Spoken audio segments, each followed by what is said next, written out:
Welcome to the Feminist Park podcast. I'm Kwame. And I'm Leilani. It's great to be kicking off this journey with you all today. Yeah, we're diving into work that's really closely tied to the vision behind the Feminist Park project.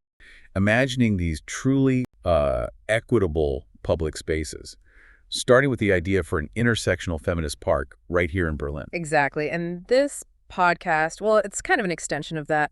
We're going to be digging into the academic research that, supports and informs that kind of vision. We'll be taking these dense, sometimes quite academic papers and really pulling out the core and insights. And looking at them through specific lenses, things like environmental justice, intersectionality, anti-colonial thought, queer theory. All the stuff that helps us think critically about space.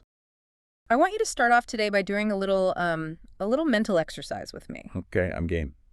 So I want you to picture your absolute favorite local park. You know the one I'm talking about. Oh yeah, definitely. Maybe it's like that sprawling green space right in the middle of your city, or maybe it's just a quiet little pocket park at the end of your street. Right, the one you always gravitate toward. Exactly. So picture the details.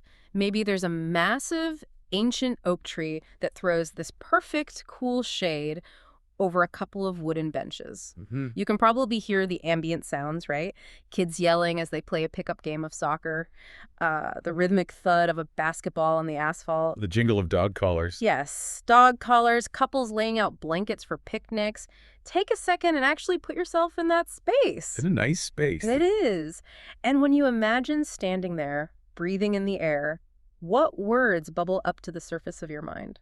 Well, if you're like most people, the words are going to be overwhelmingly positive. You're probably thinking of, relaxation, community. Fresh air. Yeah, fresh air. A sanctuary. Exactly. An escape from the concrete, right? A place where you can finally just exhale. It's the kind of space we are universally taught from childhood to view as a net positive. It's the backdrop of our communities. But now, I want you to completely flip the script on that mental image. Okay. I want you to imagine if walking into that exact same park, under those exact same trees, didn't your heart rate down. Like it has the opposite effect. Right. Imagine if the moment your foot hit the grass, your chest tightened. Imagine if that beautiful green space was actually a source of profound, chronic, relentless stress. Wow. A place where you felt explicitly and visibly unwelcome. A place where you felt, heavily surveilled, watched by your neighbors or by law enforcement. That changes the whole picture. It does. Or, taking it even further, imagine if the very existence of those beautiful new trees and freshly paved walking paths was a catalyst for severe sleep deprivation. Because you know what those trees actually mean for your rent. Exactly, because the moment you saw them being planted, you knew it meant you might soon be evicted from your home. It's a jarring pivot. I mean, it completely shatters that idyllic Bob Ross-style picture we just painted. It really does. And yet, what we really need to sit with today is that for millions of people living in racially and ethnically diverse communities, that flip script isn't some dystopian, hypothetical thought experiment. It's just their Tuesday. Exactly. It is their everyday reality. And that profound tension between what a park is supposed to be and what it actually is for so many people, that's exactly what we are unpacking today. It's a heavy topic, but so necessary. So our mission for this deep dive is to explore a fascinating, incredibly eye-opening academic paper published recently by a team of researchers led by Venice Jennings. Right. The paper is titled The Dynamic Relationship Between Social Cohesion and Urban Green Space in Diverse Communities. And what they've done in this paper is really remarkable. It is. What we are going to do today is put on a pair of X-ray glasses. We are going to look past the leaves and the grass and explore the invisible forces. Things like race, class, historical urban design. Ableism, policing, all of it. Yeah, all the systemic factors that dictate who actually gets to enjoy the public health benefits of urban nature and who gets systematically pushed out. The stakes here are just so much higher than whether or not you have a nice place to walk your dog. They really are. Yeah. We are asking you, the listener, to fundamentally shift your perspective today. We are looking at green spaces not just as landscaping. Or a nice amenity to boost your property value. Right, no. We're looking at them as crucial social determinants of health. The access you have to these spaces and your lived experience within them is actively, physically shaping your biology. I have to admit, as someone who just genuinely loves a good walk in the woods to clear my head, I was incredibly curious about how Something as seemingly innocent as trees and grass could be so deeply entangled with these massive, complex issues. It's not something we're trained to think about. No, not at all. But before we really get into the thick of it, I do want to set some parameters for our conversation today. Good idea. We are going to be covering some very heavy systemic issues. We're going to look closely at the legacy of residential segregation, Disparities in policing. the racial wealth gap. Yeah. And we're going to be looking at all of this through various lenses, feminist lenses, disability justice lenses, racial justice lenses, because that is exactly how the researchers approached it. And it's important to note, we're just following the data today. Exactly. The data paints a very objective and sometimes deeply uncomfortable picture of how our cities are built and managed. Our job isn't to take a political stance here. Right. Our job is to impartially report, unpack, and synthesize the facts, the case studies, and the biological realities documented by the research team. And the data they present tells a profound, interconnected story. It really does. If you are listening to this right now, I want you to understand that the neighborhood you live in, the sidewalks you use, the streetlights outside your window, they are actively shaping your physical biology and your mental health. The built environment is not just a passive backdrop. No, it is an active, aggressive participant in your well-being. Okay, let's start pulling this apart. The researchers open their paper by zeroing in on a concept they call social cohesion. Right. Now, I'll be honest, when I first read that term, my brain immediately categorized it as a vague, feel-good sociological buzzword. Like corporate synergy or something. Exactly. It sounds like something a real estate agent puts on a brochure. Like, oh, we have great social cohesion in my neighborhood. We have a block party every 4th of July, and we all wave to each other. But the research team treats it as something vastly more concrete Right. and measurable. They do. And what is so fascinating here is how the researchers transition social cohesion from a soft concept into a hard biological imperative. Let's unpack that definition. So in the context of this research, social cohesion is defined as the shared norms, values, and interpersonal dynamics that indicate a high quality of life. And genuine feelings of belonging within a community. Right. It's not just about knowing your neighbor's first name. Or waving when you pull into your driveway. It's about deep structural trust. It's about a collective sense of identity, reciprocal exchange, mutual support. It is literally the invisible glue that holds a group of people together in a shared geographic space. So it's the difference between just coincidentally occupying the same zip code as someone else and actually feeling like you are an integral part of a shared supportive fabric. Precisely. And if we connect this to the bigger biological picture, the paper introduces an incredibly important academic framework called neighborhood resource-based theory. Okay, let's slow down and ELI 5 that. Explain it like I'm 5. What is neighborhood resource-based theory, and how does it move us from feeling good about our neighbors to actually altering our physical health? Sure. It's a brilliant way to understand human biology in a modern context. Neighborhood resource-based theory explains how the social conditions of your neighborhood literally, physiologically, translate into physical stressors on your body. Okay, tracking so far. Let's think about human evolution for a second. We evolved as highly social creatures because being part of a trusted group meant survival. Right, safety in numbers. Exactly. If you were isolated, or if you were surrounded by people you couldn't trust, your brain perceived that as a mortal threat. Your body would ramp up its fight or flight response. So it releases cortisol, adrenaline, all those stress hormones. All of it. Now, fast forward to today. When you live in a strained social environment, Like low trust among neighbors. right, or high neighborhood disorder, or just a profound lack of connection, your brain still processes that environment as a threat. Even without a literal predator. Exactly. It triggers those exact same biological pathways associated with chronic stress. You are experiencing a constant low-grade fight-or-flight response just by existing in your neighborhood. And the researchers map this strained social environment directly to severe, measurable public health concerns. We are talking about elevated rates of clinical depression, cardiovascular conditions, hypertension, obesity. That is just wild to think about. That a lack of trust in the person living next door to you could literally be calcifying your arteries. Or contributing to heart disease. You don't usually see neighborhood dynamics listed on a medical chart, but I mean, maybe you should. You really should. The paper actually provides some incredibly specific, documented data points to illustrate this, looking specifically at diverse populations. Right, like the study on Native Hawaiians and Pacific Islanders. Yes, they found a direct, measurable link between low levels of neighborhood social cohesion, and severe sleep deprivation in those communities. Because of hypervigilance, right. Exactly. If you do not feel secure and connected to the people around you, your nervous system will not allow you to fully power down and achieve deep, restorative sleep. Your brain is basically keeping one eye open. Always. And they also point to a fascinating study focusing on Latino populations. This study found that language capabilities strongly tie into the ability to form social connections, which in turn directly affect physical health behaviors. Which makes sense. If you can't communicate easily, you can't build that trust. Right. And specifically, they found that for Latino adults, simply seeing other people in their community engage in leisure walking in their neighborhood significantly increased the likelihood that they themselves would participate in leisure walking. It's like a behavioral contagion, but in the best possible way. Exactly. It models a norm. It tells the brain this environment is safe enough for leisure. But that positive contagion requires that foundational social cohesion to trigger it in the first place. You have to feel a sense of shared identity with the people you see walking. You do. So if I'm trying to visualize all this, it's almost like social cohesion is a neighborhood's immune system. Oh, I like that. Right. Like when the immune system is strong, when people trust each other, when they feel they belong, when they look out for each other, it actively fights off physical and mental ailments. It protects the community from the inside out. Yes. But when that immune system is compromised, the community literally gets sick. The individuals within it suffer biologically.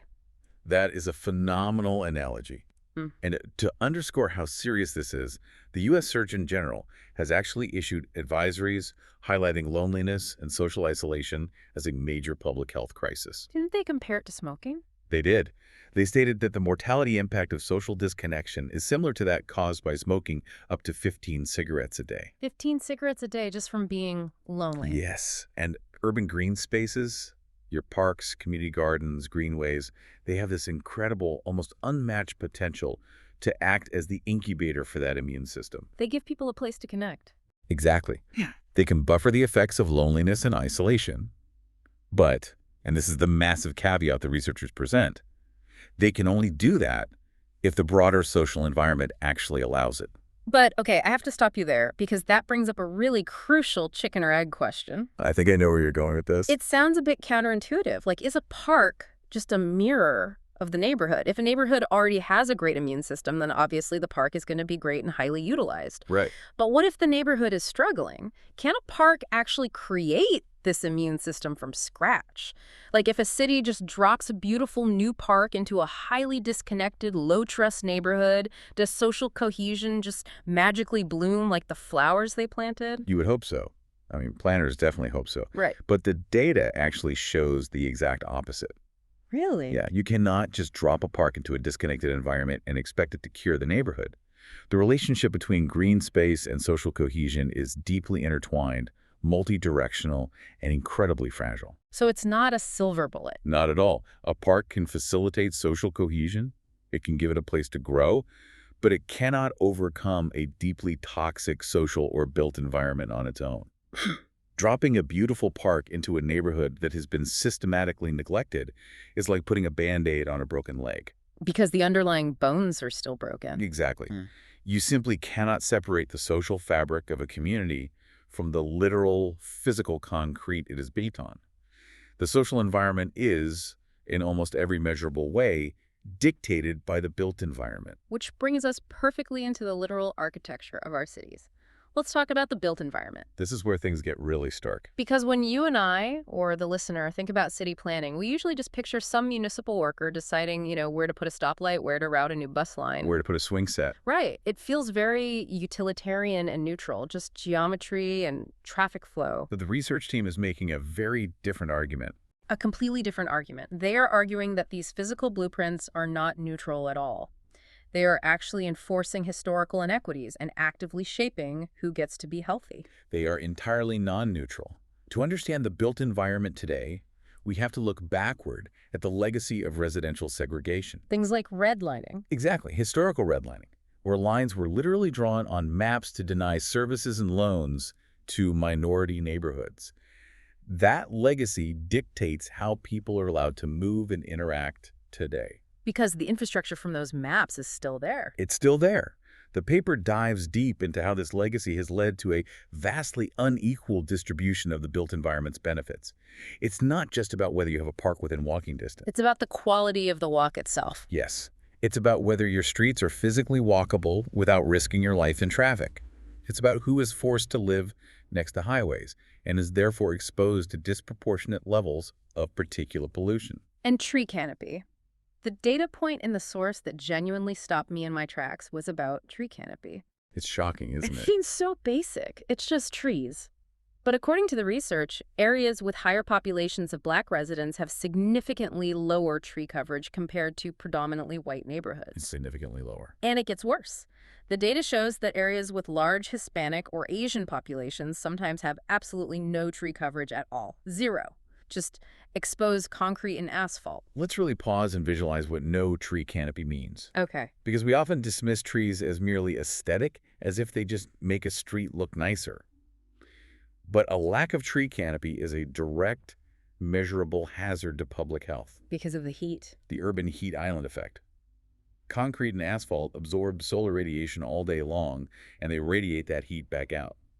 A neighborhood with zero tree canopy can be 10 to 15 degrees hotter than a leafy, affluent neighborhood just a few miles away. And 15 degrees isn't just uncomfortable, it's lethal. Lethal.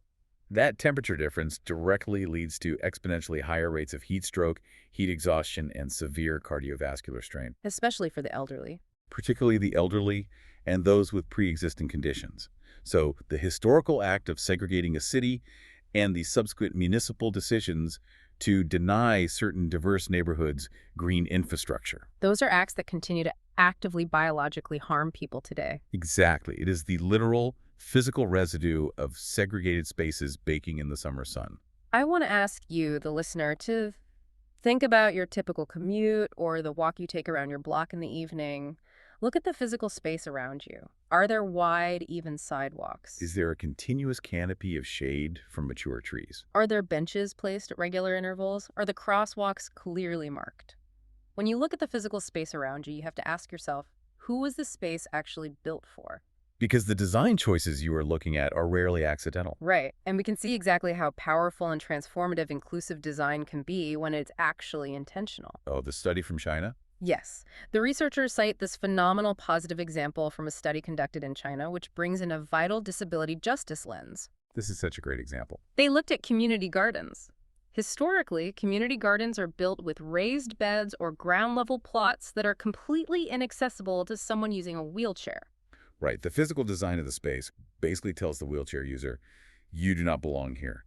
This activity is not for you. Which isolates them, breaking down their social cohesion and impacting their health. Exactly.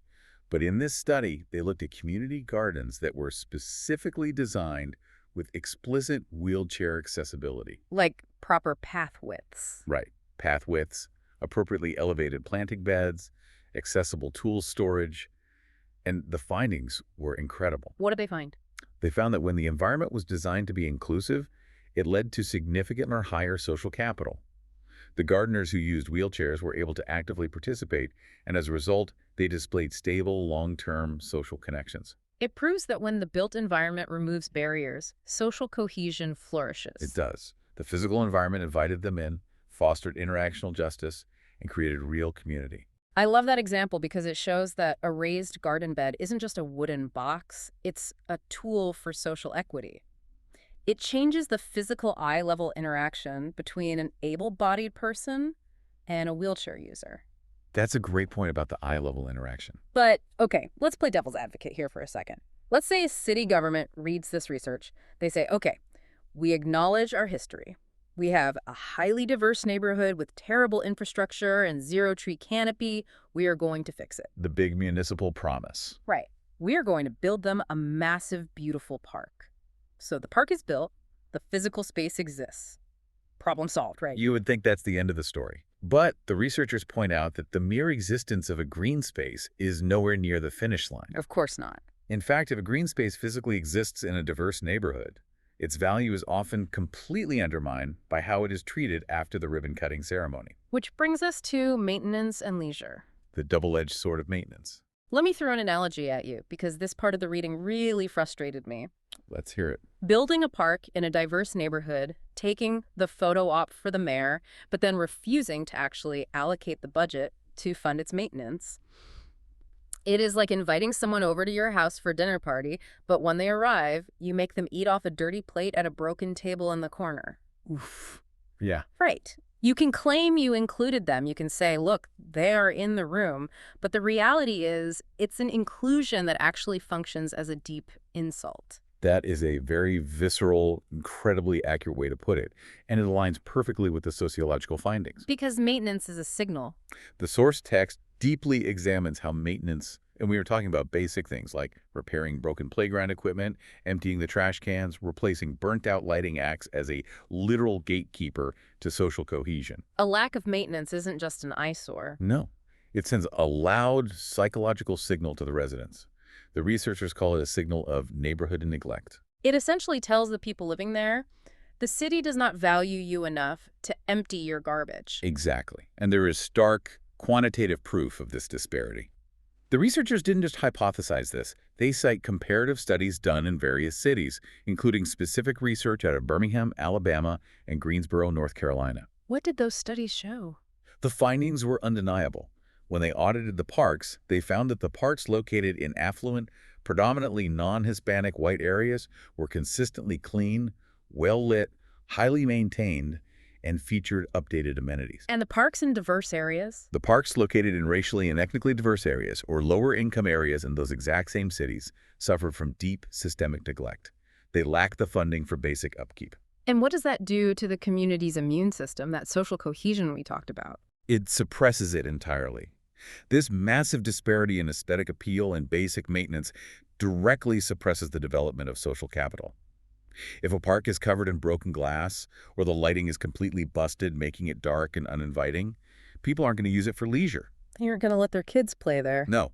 And leisure, the simple act of relaxing in nature, is incredibly important for identity affirmation, stress relief, and cultural expression in diverse communities. I'm really glad you brought up the concept of leisure because we tend to think of park leisure as just, jogging or playing frisbee. A very Western, suburban view of leisure. Exactly.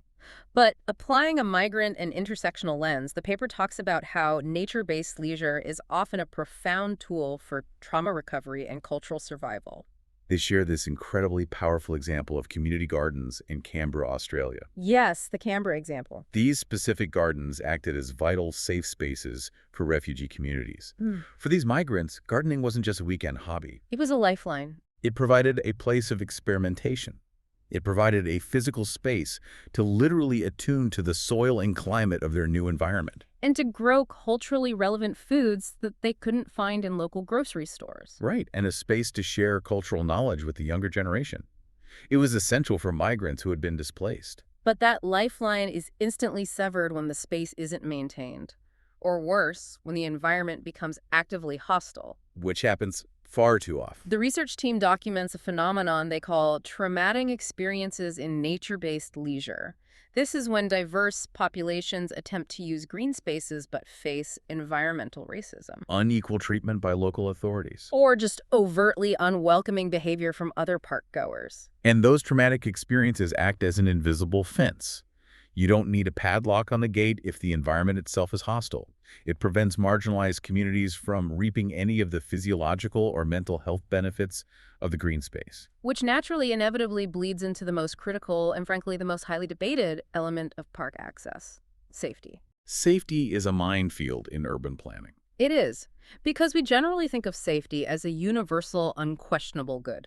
Of course we want parks to be safe. If a park is dark and unmaintained, it feels unsafe, so cities say, we need to secure this area. But the paper completely deconstructs this traditional concept of safety, doesn't it? It does, and it forces us to look squarely at the paradox of policing in public spaces. We are dealing with the dual nature of safety. Let's break that duality down. So on one hand, a fear of crime keeps people indoors. If you genuinely believe you might be mugged at your local park, you simply will not go. Right.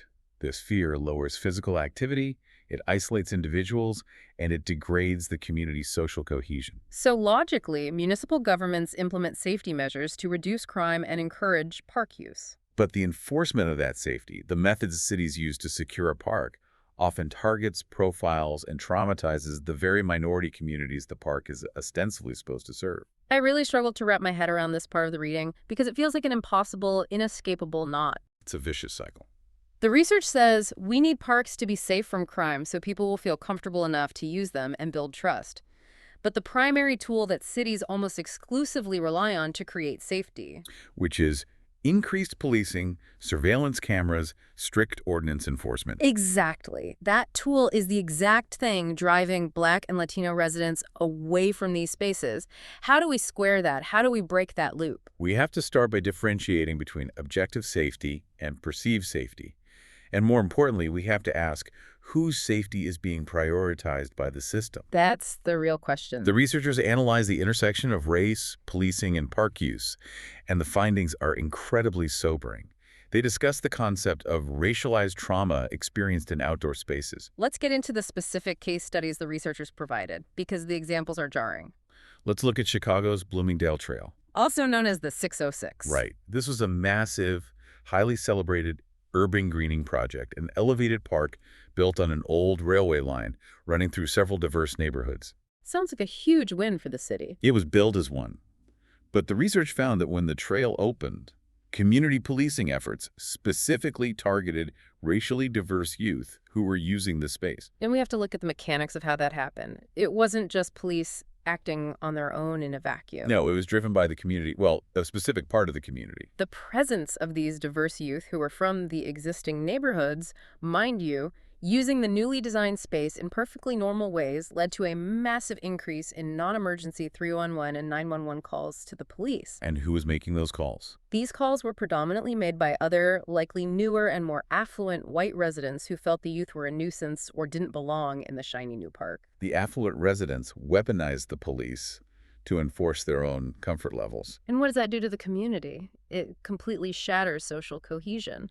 The youth learn that the park is not for them and that simply existing in public is a liability. The paper also notes another deeply troubling statistic from Chicago regarding biking tickets. Oh, the bike tickets. This is wild. They found that census tracts with the majority of Black and Latino residents receive a disproportionately massive number of biking-related tickets from police. Think about that. You build a bike path to encourage cardiovascular health, To reduce carbon to emissions. provide green transportation. But then the police use that infrastructure as a vector to issue petty citations to minorities. The park fundamentally transforms from a site of recreation and healing into a site of criminalization and financial penalty. It's a profound betrayal of the space. And we see this exclusion happening across different demographics, too. Like the anti-Asian racism during COVID? Yes, the researchers highlighted how anti-Asian racism and xenophobia during the COVID-19 pandemic severely restricted walking behaviors. Asian residents felt physically unsafe and targeted in public green spaces due to harassment. Which destroyed their social cohesion. Entirely. And if we apply a feminist and gender lens to park design, the research team brings up the specific layered barriers faced by Muslim women in the United Kingdom. The UK study is a perfect example of how supposedly neutral design is actually exclusionary. Right. These Muslim women felt entirely excluded from public parks. But let's break down why. It wasn't just a vague feeling. It was due to the physical design and the amenities. Traditional park design defaults to a very specific Western male gaze. Wide open spaces, benches facing pathways. Right. Maximum visibility. But for women who observe cultural modesty or require gender-segregated spaces to feel comfortable relaxing or exercising, a wide open park with zero privacy screening is basically unusable. Combine that lack of culturally appropriate gathering spaces with direct instances of discrimination and Islamophobia from other park users. And the space becomes entirely inaccessible. So the physical architecture of the park clashed directly with their cultural needs, rendering the public space completely private to only a certain demographic. Which goes back to the point that true safety in a park cannot be achieved simply by installing high-definition security cameras or putting a police cruiser at the entrance. In fact, for many diverse communities, those exact measures actively decrease their feeling of safety. The research emphasizes that true sustainable safety requires informal social connections. It requires community trust. Neighbors looking out for one another. Knowing each other's kids, Right. rather than relying on a militarized presence citing a teenager for riding a bike without a belt. Safety is a social construct built on trust, not a tactical objective achieved through surveillance. Perfectly said. So we've covered a lot of ground. We've talked about the historical legacy of poor built environments, The insult of lack of maintenance. the trauma of hostile policing. Let's do a hypothetical. Okay. Let's imagine a city government, the mayor, the city council, the planners, they listen to this deep dive. They say, okay, we get it. We hear the data. We have a neglected, underfunded park in a diverse, low-income neighborhood. The sidewalks are cracked, there are no trees, and there are crime issues. We are going to fix this the right way. Sounds promising. We are not going to over-police it. We are going to pour millions of dollars into a massive, beautiful greening project. We are planting thousands of mature trees, installing state-of-the-art playgrounds, and putting in gorgeous, well-lit walking paths. But that has to be the answer, right? That solves everything. You would logically think so. It seems like the ultimate victory. But unfortunately, the research points to a devastating, highly documented, unintended consequence of exactly that well-intentioned strategy. And that consequence is known as green gentrification. The Trojan horse of urban planning. That is exactly what it is. Let's define the mechanics of green gentrification. It occurs when a city heavily invests in greening a historically low-income or diverse neighborhood. They build the beautiful new park or the scenic greenway. Suddenly, because of this massive new amenity, the area becomes highly desirable on the real estate market. Right. It catches the eye of developers. This inevitably attracts more affluent, often white residents and developers who want to move in to enjoy the new park. Property values absolutely skyrocket. Property taxes increase. Rents are jacked up by landlords, and the long-time, low-income, or diverse residents can no longer afford to live in the neighborhood they have called home for decades. They are systematically displaced by the very environmental amenity that was supposedly built to improve their lives. It really is a Trojan horse. The city rolls in this beautiful, shiny new park with pristine landscaping and promises of public health, but hiding inside the belly of that horse are skyrocketing rents, aggressive property developers, and eviction notices. The paper analyzes the severe psychological and physical tolls this takes on the community, and they divide the affected populations into two groups, the movers and the stayers. Right. The movers are those who are financially priced out and evicted. They lose their homes. But they also lose their community networks, their proximity to their jobs, their local schools, and whatever foundational resources they relied on. And the stayers are those who manage to hang on, perhaps because they own their homes outright or they have some form of rent control, but their experience of the neighborhood is deeply, permanently compromised. And the physiological impact on those stayers is frankly terrifying. We are back to the biology of stress. The research team discusses a specific study conducted in southwest Atlanta, Georgia. They looked at a major, highly publicized green space redevelopment project there. And what did the data show? The researchers found that the terrifying prospect of displacement, just the looming anxiety of knowing that because this park is being built, you might not be able to afford your rent next year, was directly causing severe sleep issues and insomnia among Black adults in the neighborhood. We are right back to the biological reality of belonging that we started with. The stress of green gentrification acts on the human body exactly like the stress of neighborhood disorder or violent crime. It spikes cortisol. It ruins restorative sleep. It deteriorates cardiovascular health. The cruelest irony is that the park was built to improve the community's health, but the financial terror generated by the park is actively destroying their health. Furthermore, even if the stayers manage to remain in their homes, the social cohesion of their neighborhood is entirely shattered. Because their friends and neighbors have been forced out, replaced by strangers. Exactly. The new, highly surveilled green spaces in these gentrifying neighborhoods make long-time, low-income residents feel completely alienated. The cultural fabric changes. The new residents might complain about the music being played or the way people gather. The original residents quickly realize that this beautiful new space is not for them. The paper notes that this alienation is so strong and the fear of displacement is so acute that longtime residents in diverse neighborhoods sometimes actively organize and oppose new green amenities. Which confuses a lot of city planners. Right. When a city proposes a new bike path, the community protests it because they know exactly what follows. They know a new bike path means a new luxury condo building. Which means higher rent. Which means they are out on the street. It's a completely rational survival response to oppose the park. This is exactly why the researchers emphatically argue that affordable housing policies cannot be an afterthought to major greening projects. It cannot be something a city council tries to figure out 5 years after the park opens. No, it has to be baked into the very foundation of the urban planning process from day one. Because the research found that while green gentrification might theoretically lower neighborhood crime rates in the short term, it simultaneously demolishes social cohesion for diverse residents. By replacing their long-standing supportive community networks with affluent strangers who often view them with suspicion.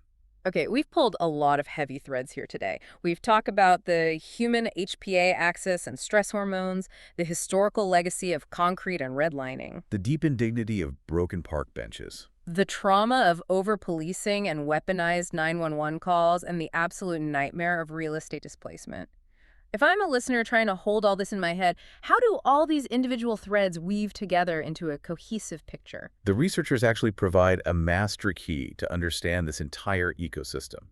They present it as a conceptual framework in Figure 1 of their paper. It's essentially a map of interconnected feedback loops that dictate the urban health of a community. Let's walk through those loops, because it's not just a list of problems. It's an engine that either powers community health or destroys it. Exactly. Let's look at it as an engine. Loop 1 involves the social environment. A strained social environment, perhaps caused by historical marginalization, poverty, or a lack of trust, severely limits people's ability and desire to engage in leisure activities. If you don't feel connected to your neighbors, you stay inside. You don't go to the park. Loop 2 connects maintenance and safety. When public spaces are physically well-maintained and inclusive, it increases the perception of safety. When people feel safe, they engage in leisure. That leisure builds social cohesion. It's a positive upward spiral. But then Loop 3 introduces the disruption of green gentrification. Right. A city might introduce a beautiful new park to try and spark Loop 2, but if they ignore the economics, it triggers Loop 3. Gentrification fundamentally strains social connections by causing displacement anxiety, evicting longtime residents, and bringing in new populations that alter the cultural fabric of the space. Throwing us right back into a strained social environment. It's a delicate ecosystem. And the academic call to action here, the way the researchers say we can actually fix these broken loops and design for true liberation, is based on 3 specific dimensions of justice. Distributive, interactional, and procedural. Let's break those down because they are crucial. They are the foundation of equitable urban planning. The first is distributive justice. This asks the physical question. Are the parks, the tree canopies, and the green spaces fairly distributed across all neighborhoods, regardless of race, class, or income? It's about the allocation of physical resources. The second is interactional justice. This asks the experiential question. When people are actually utilizing those spaces, are they treated fairly? Are they free from discrimination, from racist harassment, and from over-policing? Are the amenities designed to include them, like the wheelchair-accessible gardens or culturally appropriate spaces? And the third, which seems like the linchpin that holds the other two together, is procedural justice. This asks the systemic question. Who is actually making the decisions about these parks? Procedural justice is arguably the most crucial because it dictates the other two. Can't just plant a tree and call it a day. The research team emphasizes that to break these negative loops, we need authentic participatory engagement. But I want to push on that phrase, authentic participatory engagement. What does that actually look like in the real world? It's a fair question. Because if you look at any city council in the country, they will all claim they have community listening sessions before they build a park. They put out a flyer. They hold a meeting in a gymnasium on a Tuesday night. Isn't that participatory engagement? A standard listening session is almost always just a bureaucratic checkbox. Authentic participatory engagement means acknowledging, addressing, and actively correcting historical power imbalances. A quick fix of just dropping a park into a low-income neighborhood is doomed to fail if it ignores the historical legacies of redlining. The reality of unfair policing. And the looming threat of gentrification. Authentic engagement means bringing disenfranchised populations to the actual decision-making table before the blueprints are drawn. Exactly. What does that power actually look like at the table? It means giving the community genuine veto power over the designs. It means asking them what they actually need. Maybe they don't want a massive open lawn. Maybe they need partitioned gathering spaces or specific community garden infrastructure or better lighting. Most importantly, procedural justice means pairing park funding with immediate, legally binding rent control policies, community land trusts, and affordable housing guarantees. To ensure the people who will design the park actually get to stay and enjoy it. So it's fundamentally about shifting power, not just shifting dirt and planting grass. That's it exactly. I want to challenge you, the listener, to take this framework into your own life. Look at your city's next big green infrastructure project. When you see those glossy, beautiful architectural renderings of the new park in your local paper or on social media, I want you to look past the digital trees and ask the hard questions. Who is actually sitting at the planning table? Does the community have veto power? Is affordable housing inextricably tied to this project, or is it just an afterthought? Who is this beautiful new space really being designed for? Because if we don't demand the answers to those procedural questions, we are just blindly perpetuating the exact same historical cycles of exclusion, but this time we are doing it under the pleasant, unassailable guise of environmental improvement. Well said. Let's do a recap of the massive journey we've taken in this deep dive. We started by looking at a park as a simple, innocent place of relaxation. But by following the data and the analysis provided by the research team, we learned that the health of a community isn't just about the physical trees planted in the ground. It is fundamentally, biologically about the social cohesion built under their branches. We learned that this social cohesion is a biological imperative. It is an immune system that protects our physical and mental health. But we also saw how it is constantly threatened by systemic barriers. We explored how the built environment still carries the suffocating, heat-trapping residue of segregation. We saw how neglected maintenance acts as an active gatekeeper, telling communities they don't matter. We dove into the impossible paradox of safety, where over-policing, weaponized 911 calls, and racialized trauma prevent diverse communities from healing in nature. We exposed the Trojan horse of green gentrification, where the gift of a new park can cause sleep-depriving anxiety and physically displace the very people it was meant to uplift. It is a complex, deeply interconnected web. But by understanding these feedback loops, by looking at urban spaces through these intersectional lenses of class, race, gender, and ability, we can start to demand real procedural justice in how our cities are built and maintained. I want to leave you with a final provocative thought. It's a quote directly from the research we analyzed today, and it's something that has really stuck with me since I first read it. Let's hear it. The researchers note that, quote, diversity only reduces neighbor trust among individuals who already viewed outgroups as threatening, end quote. That is a profoundly challenging statement to mull over. It really is. I want you to think about what that implies for your own neighborhood and your own mind. If our physical green spaces are meant to bring us together, we have to look inward before we step outward. We have to ask ourselves, are we bringing our own unexamined biases into the park with us? And how do our internal biases, who we view as belonging and who we view as a nuisance, shape the actual biological health of the neighbors sitting on the bench across from us? It challenges us to realize that designing for true liberation isn't just about changing the physical landscape. It's about doing the hard work of changing ourselves. Thank you for exploring these complex, unseen spaces with us today in this deep dive. Until next time, keep asking the hard questions about the spaces around you. This knowledge is a tool, really. A tool for seeing your city differently, and potentially for helping to change it. It's been a really insightful deep dive, I think. This document provides such a vital framework, especially for projects like the Feminist Park Project that are trying to build something fundamentally different. It shows just how interlinked urban design and social justice are. It really does. But it also shows the scale of the challenge, right? It requires sustained effort, real commitment, and a genuine willingness to shift power dynamics in how cities get made and managed. Definitely. It makes you think about how we ensure those voices, the ones that have been excluded, are actually heard and centered. There's another quote from Sarah Ahmed that feels relevant here. Go on. She says, "If you have to shout to be heard, you are heard as shouting." That's powerful. It makes you ponder, doesn't it? How can the design of public space itself work differently? How can it amplify the voices of those who've been historically silenced, ensuring their needs are met without them having to shout just to be noticed? How can design itself listen? That's a really provocative thought to end on. A lot to think about. Indeed. Thanks for joining us for this deep dive.